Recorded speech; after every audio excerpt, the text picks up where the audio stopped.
communication, transparency that, hey, this is coming our way. I know it's difficult because it kind of creates concerns in the organization.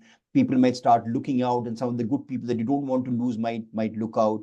But the transparency in communication and getting people ready that, there is bad news and why there is bad news. Yeah. The other thing, Ravi, remember, sometimes companies unfortunately tend to jump on the bandwagon because everybody else is laying off, we'll also lay off. Yeah. Or we'll reduce the benefit, right?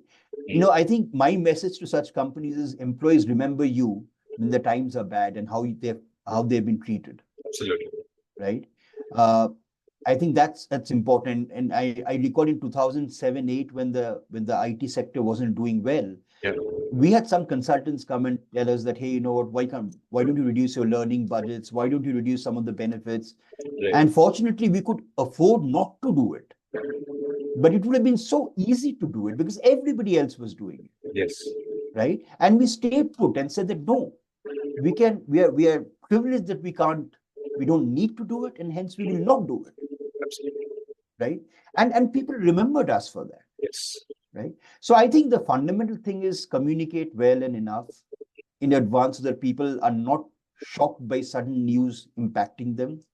Be human in the way you treat people. So when you're having a conversation with someone, let it not be a very abrupt conversation.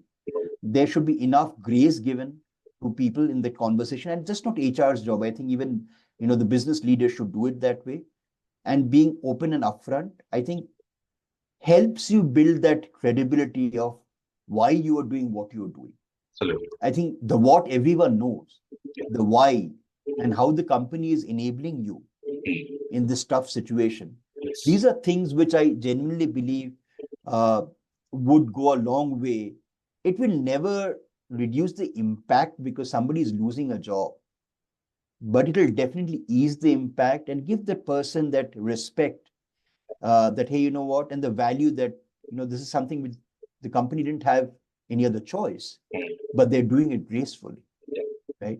Tell me how many companies you've heard this, because this is a topic that is being discussed in so many forums. 8 out of 10 companies don't do a good job. Right? And all the credibility and, trust you're built as a company goes away in that 15-minute conversation when you're asking someone to leave because you've not done it in a manner which you could have done.